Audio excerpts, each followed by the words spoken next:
and thank you for listening to True Crime Cam. It's been a couple weeks. I took some time off. I had a friend come into town. I spent a lot of time outdoors in the mountains, literally touching grass, and it was great, but I am back. I feel like I say that every other month.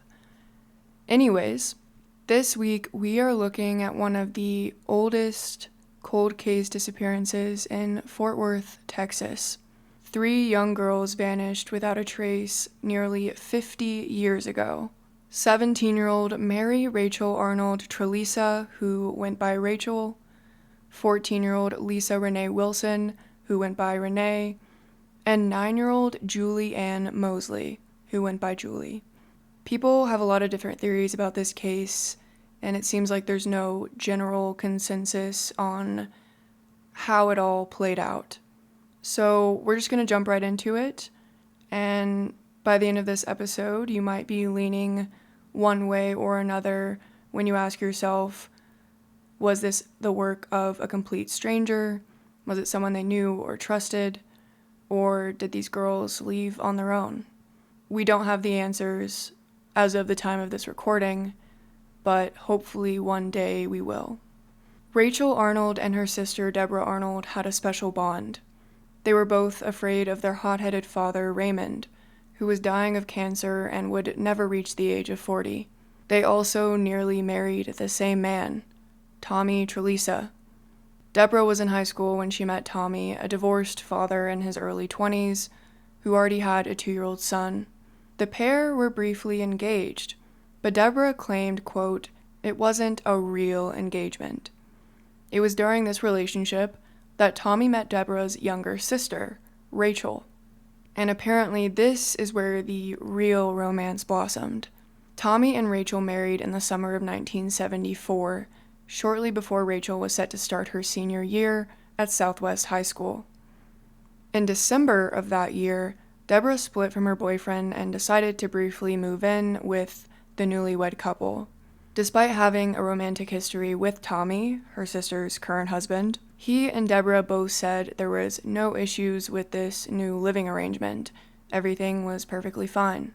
On the morning before Christmas Eve, Rachel woke up early to do some holiday shopping and asked her sister Deborah to come along, but Deborah wanted to sleep in. Rachel then called up 14-year-old Renee Wilson. Despite their 3-year age gap, the girls were longtime friends. The Wilson and Arnold families had known each other for years, and periodically took all of their children on camping trips.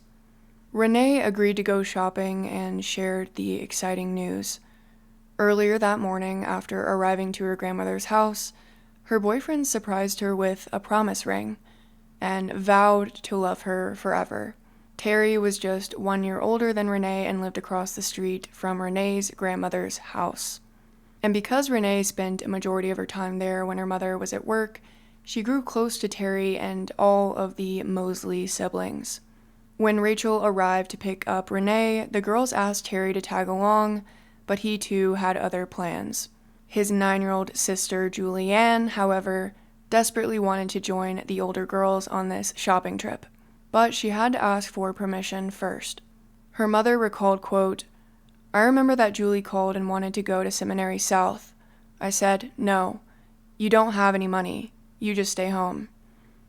I knew Renee and her mother, but I really didn't know Rachel. But Julie kept whining about she wouldn't have anybody to play with. I finally gave in, but I told her to be home by 6. End quote. This wouldn't be a problem because Renee also needed to be back by 4 p.m. so she could attend a Christmas party with Julie's brother Terry.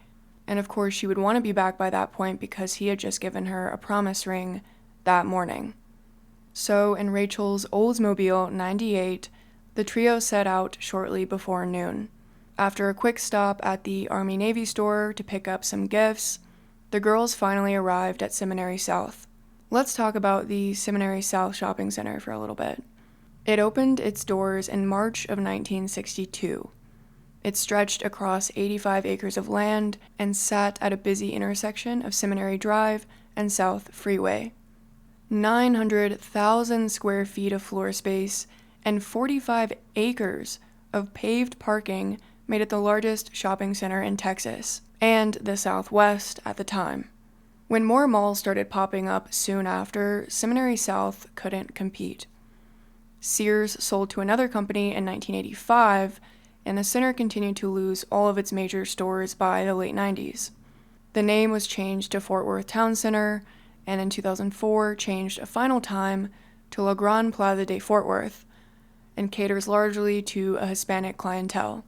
When the Fort Worth trio arrived, though, on December 23, 1974, Seminary South was still at its peak. Thousands of people were doing their last-minute holiday shopping. Rachel parked her car on the upper-level lot near the Sears, and what happened from there can only be pieced together by eyewitness accounts. It can only be theorized by friends, family, and investigators. Hours go by, 6 p.m. is slowly approaching, and no one has seen the Fort Worth trio, so their families start frantically searching the shopping center. And it was around 6 p.m. that all the fathers of the girls find Rachel's car still parked exactly as she had left it. The doors were locked, the Christmas presents they had bought were still inside. According to one of the mothers, apparently the fathers had brought shotguns and were literally guarding Rachel's car, waiting for them to return or see if they could find anything suspicious, while the mothers walked through the shopping center and got them to make an announcement like, hey, where is Julie, Rachel, and Renee? And as time continued to pass, none of the girls showed up, and that is when they finally made the decision to file a missing persons report. The families called local hospitals, they called friends, acquaintances, anyone they could think of, and no one had seen the girls. The following morning, police announced that there was no reason to suspect foul play, but they made a note that none of these girls had run away before, so this behavior was unusual, and the parents believed that even if they had run away, there would be no reason to bring along 9-year-old Julie and bring her into the situation. Less than 24 hours after the Fort Worth trio disappeared, on Christmas Eve, a letter arrived that would seemingly confirm police's theory of the trio running away, but this attempt at clarity only muddied the investigation even more. The most intense part of any missing persons case is the first 48 hours. This letter was most likely an attempt to delay investigators from taking serious action. It might have been an attempt to calm the Fort Worth trio's loved ones and give whoever was behind it more time. More time to do what? No one knows for sure. On Christmas morning, the Fort Worth Star-Telegram stated the letter was evidently written hurriedly with a ballpoint pen and came in an envelope that had been addressed in pencil. A journalist for the paper, Mary Rogers, gives a great description of this letter. The letter was, quote, addressed to Rachel's young husband, but the name on the envelope was a formal Thomas A. Trlica, not the familiar Tommy she always called him. Rachel's name was scrawled in the upper left-hand corner of the envelope. There was no city name on the postmark, only a blurred postal service number, 76083. Curiously, the 3 appears to be backward. Maybe it is an unfinished 8, or perhaps the last 2 digits of the stamp were hand-loaded, as private investigator Dan James believes, and it is supposed to be 38. If it is 38, then it may have been stamped in Eliasville near Throckmorton. If it is 76088, then the letter may have been posted in Weatherford. The letter was on a sheet of paper wider than the envelope. Written in a childish scrawl, it read, I know I'm going to catch it, but we just had to get away. We're going to Houston. See you in about a week. The car is in the Sears upper lot. Love, Rachel. The original L on Rachel's name had been a short loop that looked more like an E. The writer had gone back over it, making it a taller loop. Rachel's mother, Fran, never believed the letter came from her daughter. Rachel's husband, Tommy Trlica, agrees. While much of that day and the night before are a blur in his memory, Tommy is certain about the letter. He picked it up out of the mailbox himself, he says. He believes the letter was sealed. He doesn't remember anything else in the box that day. No Christmas cards, no flyers, no bills, just the letter. The 10-cent stamp had been canceled that morning, December 24th, 1974. A cancellation, by the way, is a marking by the Postal Service in which they deface the stamp so it can't be reused to send more mail.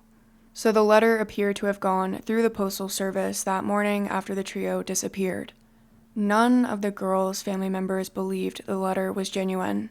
Julie's mother stated, quote, "I don't put a lot of stock in the letter." And Renee's mother stated, quote, "It just doesn't make sense." However, a police juvenile officer is quoted saying, "It's her handwriting, but I don't know if she was forced to write it. She said she just had to get away for about a week." But that week came and went, with no word from the Fort Worth trio. Deborah Arnold was there when her sister's husband Tommy opened the letter and expressed that they both believed foul play was involved. Within a week of their disappearance, Tommy had put up $1,000 of his own money as a reward for information leading to the safe return of his wife, Renee, and Julie. This would be roughly $6,200 today. He told the local paper, quote, "I don't know what to think at the moment, but as each day passes, I get more and more nervous." On January 1st, 1975, Rachel Trlica's father received a phone call from an acquaintance claiming he saw the trio shortly before they disappeared. The unnamed man said he saw them in a record store department at Seminary South. He said some words to Rachel, she responded, and he also noticed another person who appeared to be with them. It's unknown who this other person was. The article doesn't say if it was a male or female either. That same evening, Rachel's father and other relatives of the girls traveled to Dallas to speak with a psychic. Renee Wilson's uncle stated, quote, "We talked with him for about 4 hours. He told us a few things which are beginning to match up and help us remember some of the girls' friends who might know something." The psychic asked Rachel's father if $150 meant anything to him. He responded that there was $150 in savings bonds that were missing from Rachel's car. That information was given to police immediately, but nothing so far has come from it. By the end of January 1975, a month after the girls disappeared, the reward had increased to over $2,000, and their families started the process of distributing over 50,000 flyers, pleading for the public's help. By the spring of that year, the family of the missing girls grew tired of the lack of progress police had made, so they turned to a private investigator, John Swaim. In late March, he started routinely posting in the classifieds, asking anyone with information about the missing girls to come forward, along with his phone number and a promise that any information received would be confidential. He also held a press conference where he criticized police for not handing over the case file on the missing girls. A few hours after this, the police chief called him personally and gave him a verbal briefing of all their information. Swaim said the information was, quote, "very good," but didn't point to any suspects directly. A little over a week later, he announced a giant search in 2 South Texas counties.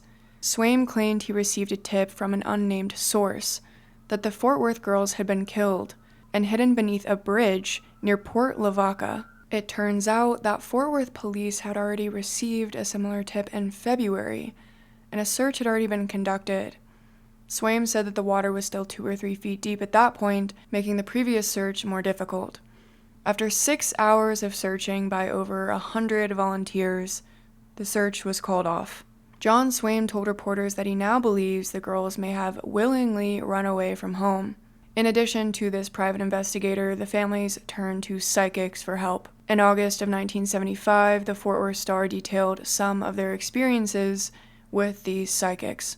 Since Christmas, all 3 households have received mail from every manner of psychic, seer, and crank. But as Miss Wilson put it, quote, "When you're desperate, you'll do just about anything. I've got a stack of letters that high that I've written them," she said, spreading her hands. She said she lost 3 blouses to psychics who requested a piece of her daughter's clothing. She was wearing a necklace belonging to Renee, which, she said, had been mailed all over the country. About 60% of the psychics nationwide claim a blue hippie van is involved. The same percentage believe the girls traveled north, not south, as the note said. One woman told the families the girls' bodies were in a shallow grave near a creek in Mansfield. Rachel and Renee's mothers, along with Rachel's sister Deborah, walked several miles of a creek bed in February, following a map the psychic had prepared. Rachel's mother recalled, quote, "At one point where one of the girls was supposed to have been, Deborah reached down in the water and pulled up the skull of a pig. The very next day after this article was printed, a 28-year-old man was arrested. John Swaim had received several tips about this man in relation to the Fort Worth trio. Shortly before 17-year-old Rachel Trlica vanished, she applied to a job at a store in Fort Worth. The 28-year-old suspect not only worked at that store Rachel applied to, but he also at one point lived in her neighborhood and moved shortly before Rachel got married. This suspect also drives a car that fits the description of one seen parked near Rachel's home the day she and the other girls disappeared. Now let's talk about the tip that led to this man's arrest.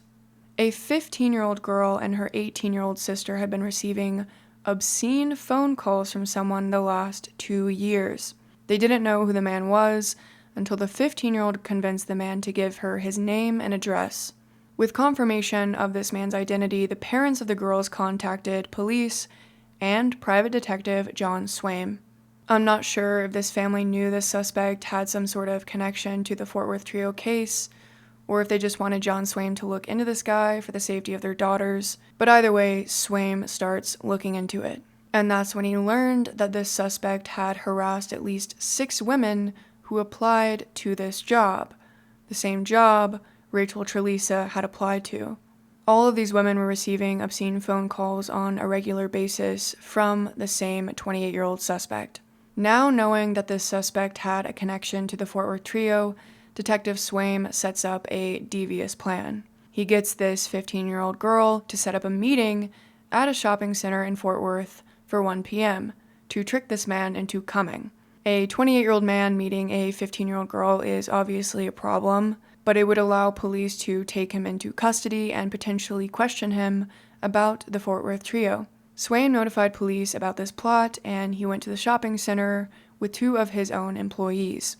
2 Fort Worth police detectives were there as well.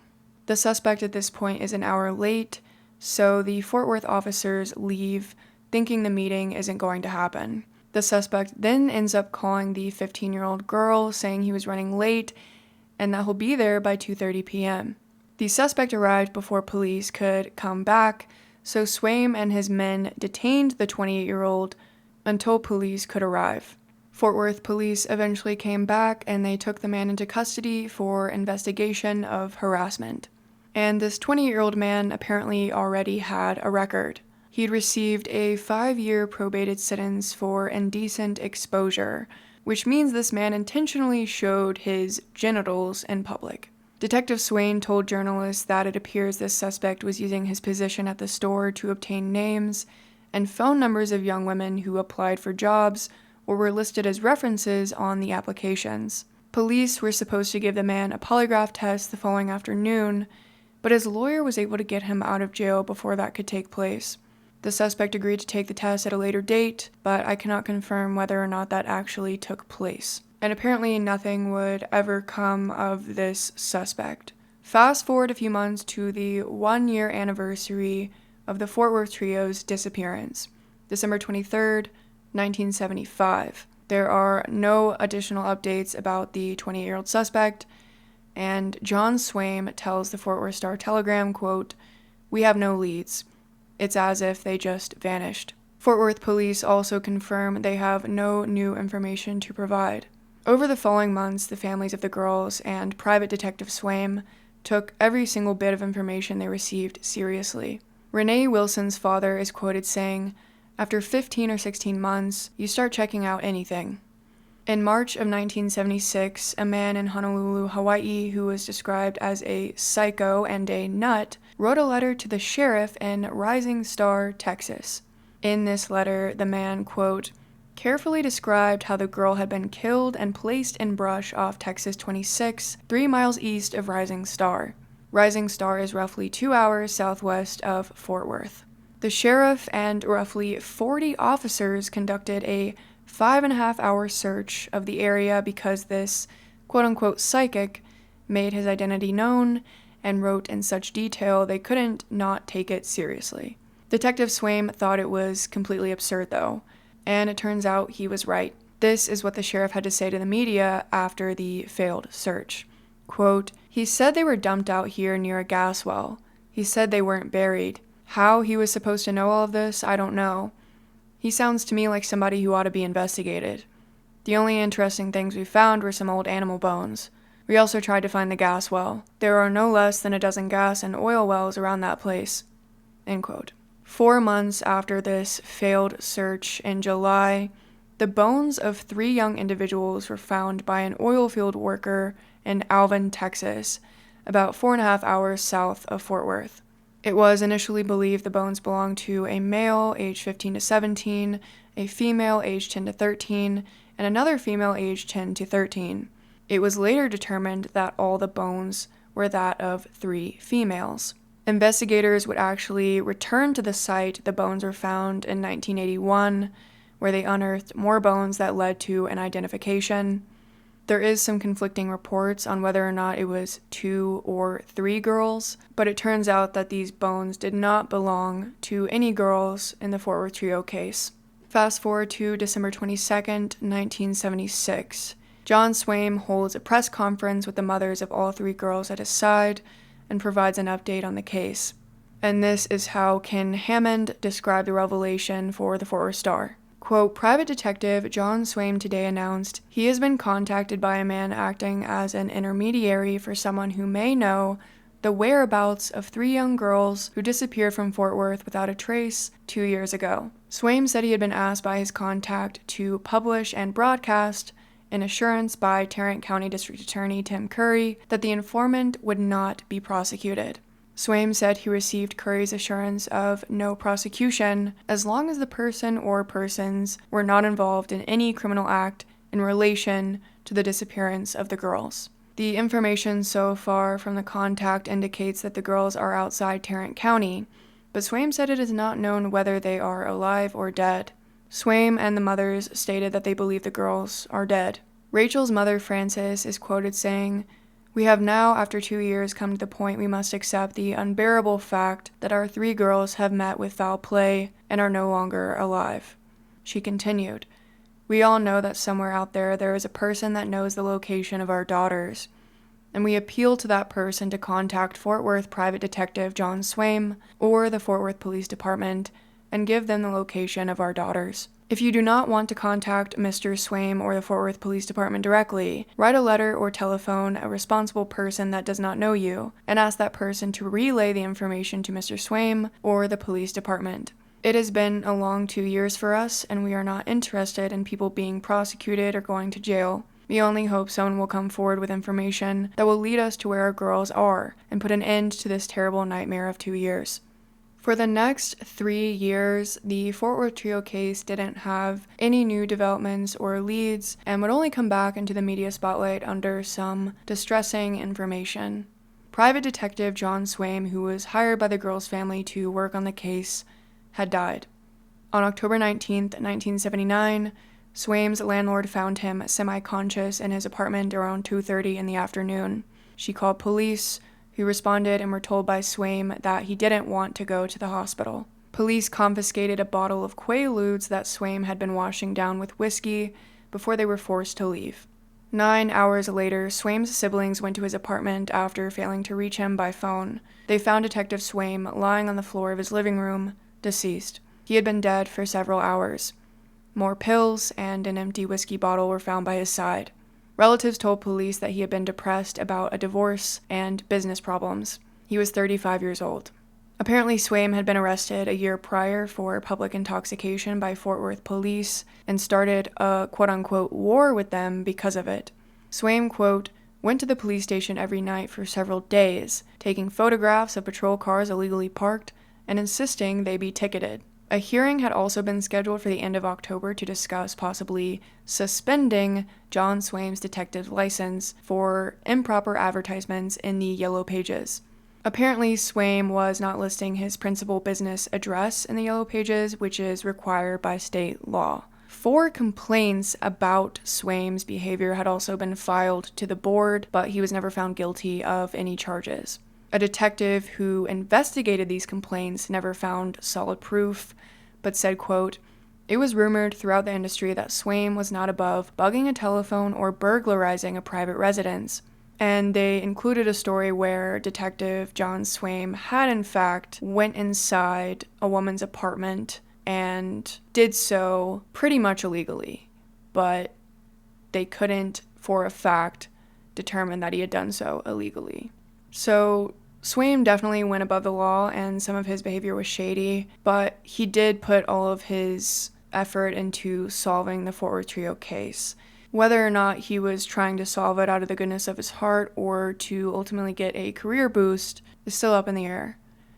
A man who worked for Wayne for 8 years told this to the Fort Worth Star-Telegram, quote, "He spent 2 years investigating their disappearance, spending more than $20,000 of his own money, because Swaim felt the children were still alive, and the publicity from finding the girls would give his career a boost. He did it for the publicity he thought he would get. Being a detective was it for him, and he felt this could be his big case." The article goes on to say, quote, "Some police accused Swaim of taking advantage of the grief of the parents and milking them for every dollar he could get. A former colleague also claimed that Swaim often boasted that as personal insurance, he had compiled damaging information, blackmail, on almost every Fort Worth politician and law enforcement official he ever held a grudge against, and even some he did not. Detective Swaim was definitely not a man you wanted to be on the bad side of or that you wanted working against you.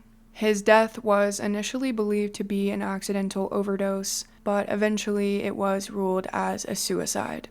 A couple months later, the 5-year anniversary of the Fort Worth Trio's disappearance rolled around, and more information was revealed about John Swaim's investigation and where it was going to go from there. Apparently, Swaim took the case for a $500 retainer fee, which is about $1,300 today, and with the understanding that the reward fund would go to him if he found the girls. After Swaim's death, Renee Wilson's mother contacted his family members and asked that the pictures of their daughters be returned. That's when she learned, quote, "According to the private investigator's last request, his files were burned. Among them was information concerning the girls." So all of the information, details, tips, and images that John Swaim had collected about this case over the course of 2 years he investigated it were completely destroyed, and they were not passed on to the family or police, which is absolutely devastating and makes John Swaim look even more shady that all of his files were destroyed, all of his life's work. The major case investigator who was now assigned to this investigation told a reporter that the trail went cold in the Seminary South parking lot. He said, quote, "We've been a lot of places and made a lot of investigations, but we never had gotten them off that parking lot. Rachel Trlica's car was found parked and locked in the upper level lot near the Sears. No one saw the girls leave. The only way they could have left the shopping center is by foot or in someone else's vehicle.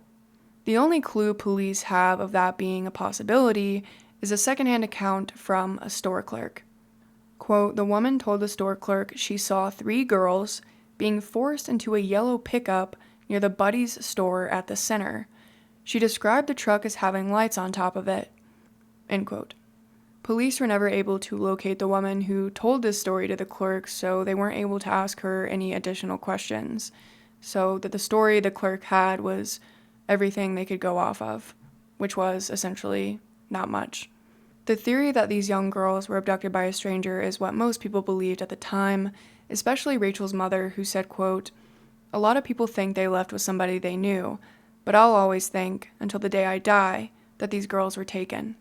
This same year, Rachel's family was approached by a man who claimed he was a witness to the girls' abduction. This is how the Fort Worth Star described the man's story. Quote, "Waiting in his car, the man said he saw a Hispanic man wrestling a teenage girl into a light blue van. The girl was screaming, 'Help me, help me.' But when the witness sprinted over to help, the Hispanic man brushed him aside, saying he was butting into a family argument. Just then, a younger girl jumped from the back of the van, only to be pursued and shoved back inside by a second Hispanic man," the witness said. Rachel's mother said she believed this man's story because he never changed the details and felt like this man was being honest. On the 20th anniversary of the Fort Worth Trio's disappearance, December 23rd, 1994, their family members spoke to the Fort Worth Star. And I just want to read this entire little article to give y'all an idea of how the families were feeling at that time. And this is by Bill Hanna. For the families of Rachel Trlica, Lisa Renee Wilson, and Julie Moseley, the nightmare has been never-ending. 20 years ago, on December 23, 1974, the girls went Christmas shopping at Seminary South Mall and were never seen again. "It's like the earth swallowed them up and now they're gone," said Renee Moseley, the mother of Julie Moseley, 9 years old at the time. Although a handwritten letter supposedly written by Rachel Trlica arrived the day after their disappearance, and tips from strangers came sporadically throughout the years, relatives really have no idea what happened. "We never had one good lead. We never had one good piece of evidence to go on. It was bungled from the beginning. Several years ago, a man came from out of the blue to our house and said the girls were in a cult. I'll tell you, it's been terrible," said Julie Wilson, the mother of Lisa Renee Wilson, who was 14 when she disappeared. Instead, family members have been left to speculate on what happened and cope with the frustration over the way police initially handled the investigation. When the girls failed to return home that afternoon, the families began searching. They found the girls' car about 6 p.m. that day, but police handled the case as if the girls had run away from home. Trlica's sister, Deborah Strayer, who turned down the girls' invitation to go shopping that morning, said she is still angry about the investigation. "We all have a lot of anger and a lot of resentment toward the Fort Worth Police Department. They didn't run away. They vanished. We don't even care about prosecution. We don't care about guilt anymore. We want somebody to contact these families so we can put some closure on it. That would be the best Christmas present of all." End quote. And that is the end of that article.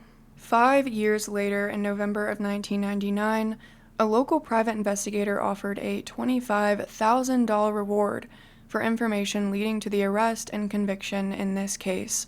That man is Dan James, who had apparently been working on the case since the beginning. It was around this time that the younger brother of Rachel, Rusty Arnold, really started getting involved in this investigation. He was just 11 years old when Rachel vanished. He told the Fort Worth Star, quote, "There are some new things that we're working on, and we believe that this reward will rattle some cages. This is the most hopeful we've been in 25 years. Less than 2 months after this article was published, Mary Rogers wrote a 3-page spread about the case in the Fort Worth Telegram. And for the first time ever, it revealed some shocking allegations against one of the girls' very own family members. This allegation comes from Rachel's brother, Rusty, and is against their older sister, Deborah. In January of 2000, Rusty was 36 years old, working in Fort Worth as a roofing contractor, and when he wasn't doing that, he was trying to solve his sister's disappearance. But the lengths in which he was going to do that was apparently causing a lot of stress between him, his sister, and mother. And this is what the article says. Rusty's childhood interest has developed into a zealous preoccupation. Tommy's letter holds particular interest to him. He is certain that Rachel did not write the letter. He is just as sure that Rachel, and only Rachel, is alive, and that it is only a matter of time, perhaps even days, before he finds her. Following the disappearance, there were several reports that the 2 older girls had been spotted at different locations: a gas station, near a Walmart, and a country store. If Rusty dismissed these reports as shams in the beginning, he became convinced that they were genuine after meeting private investigator Dan James.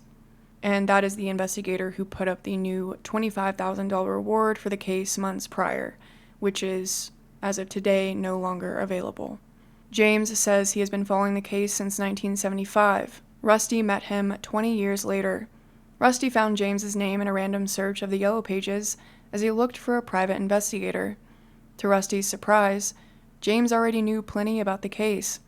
Better yet, James seemed as interested in solving the riddle of the disappearance as he did. Never hired by the families, James says he hasn't received a penny in compensation for his work. He has received death threats from anonymous callers warning him away from this case, he says.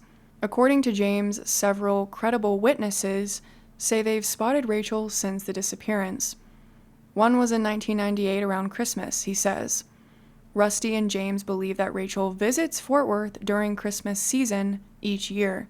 James is careful with his words, but maintains that someone is shrouding and manufacturing evidence in what he says was at first an effort to keep the 2 older girls away. Now he thinks only Rachel survives. He is evasive about what he thinks happened or who he believes can be held accountable. I believe that the person facilitates and maintains an effort to keep Rachel Arnold Trlica away from Fort Worth. I believe that Renee Wilson is not alive. I believe that something dreadfully wrong, and probably a fatality, occurred involving Julie Moseley, he says. Rusty buys James's deductions, but neatly sidesteps on the record comments himself. Yes, he has a theory. No, he won't discuss it, except to say that someone close to one of the girls had something to do with the disappearance. Deborah is more candid. I know he blames me. I know he thinks I had something to do with it. Rusty thinks this letter that Tommy got the next day, he thinks I wrote it. I didn't write this letter. I don't know who did. I don't know what happened to my sister. Maybe white slavery. That's the only thing that makes sense to me. I have nothing to hide. The comment about white slavery, I don't know what that means. I don't understand why she said that so casually. I'm not sure. I don't know. The article goes on. Tears filled her eyes when she talks about her sister and the ruined relationship with her brother. It's hard enough to deal with it that my sister is not here anymore. I had to go through lots and lots of counseling because of all the things that happened in my life, she says. Rusty and Deborah and their mother live on the same South Side street, only a few doors apart, but the ties that bind this family are in tatters. Their relationships are coming apart at the seams. Fran, their mother, blames James for poisoning Rusty's mind and says her family has been destroyed, end quote. After reading Deborah's response, Rusty and several others actually wrote her a letter. This letter was published to missingtrio.com, a website created by Rusty in 2005 to keep track of his sister's case and bring publicity. The website is no longer active and the domain is currently for sale. This letter is dated January 11th, 2000, and this is what it says. Dear Deborah, we read your statement in the Fort Worth Star-Telegram on January 9th, 2000. You indicated that you had nothing to hide. If your statement is true, we beg and plead with you to fully cooperate with the Fort Worth Police Department and the FBI. Please complete the polygraph testing and answer all questions. Deborah, please keep in mind, you also have a sister missing. End quote. This letter is signed by the mother of Julie Moseley, both parents of Renee Wilson, and Rusty Arnold. I'm not sure if authorities have compared Deborah's handwriting to the letter that Rachel allegedly sent, but it has been examined by the FBI at least 3 times, and each time the results were inconclusive. Today, we still don't know who wrote that letter. Exactly a year after this article was published, Fort Worth police officially reopened the case and assigned homicide detective Tom Bocher. In 2009, he stated, "The case has so many possible suspects, but there hasn't been any new information. It's still an active and open case." He also said it's possible that whoever is responsible for the girl's disappearance could be dead. By this point, Fran had lost contact with her daughter's husband, Tommy, who moved away from the Fort Worth area. He's since remarried and had other children. The rest of the girl's family still live in Fort Worth, but they too have slowly drifted apart and moved on. She stated, quote, "You have to move on, but we all still want to know." It seems as if Rusty Arnold is the only direct family member who is actively working on the case, at least publicly. He told the Fort Worth Star in 2017 that he believes Rachel's letter was mailed in Throckmorton, Texas, a town roughly 130 miles northwest of Fort Worth. Rusty said, quote, "I really miss my sister. I will keep looking for answers as long as it takes." Rusty has been true to his word. In 2018, he rallied the community and raised $15,000 to search the Benbrook Lake. This lake is about 8 miles from the shopping center where the trio disappeared. And if you listen to the previous episode that I did, you might remember that this is the same lake in which 17-year-old Carla Walker's body was found nearby. Carla was abducted on Valentine's Day, 1974, the same year the Fort Worth trio disappeared. A 77-year-old man was convicted for her murder last year after DNA evidence was retested in the case. Texas Monthly published a lengthy article about the case and her killer and mentioned numerous unsolved killings in Fort Worth with similarities to that case. However, Texas Monthly did not mention the Fort Worth trio. So back to Rusty's focus on Benbrook Lake. He told the Fort Worth Star in 2018 that he and volunteer divers are focused on this body of water because they believe one of the 3 vehicles submerged in the lake belongs to a person of interest in the case who knew the girls. Rusty didn't disclose the name of the person, but he said, quote, "At the same time the girls went missing, we believe the vehicle he was driving also disappeared. We sat around coming up with theories, and we discovered that the person of interest lived within 5 miles of Benbrook Lake at the time. It's a hunch." The first car they successfully pulled from the lake was a 1976 Lincoln, meaning this car was manufactured 2 years after the trio disappeared, so there's no way it could have been involved in their disappearance. The second vehicle was recovered a month later, but a forensic team determined it wasn't related to the case at all.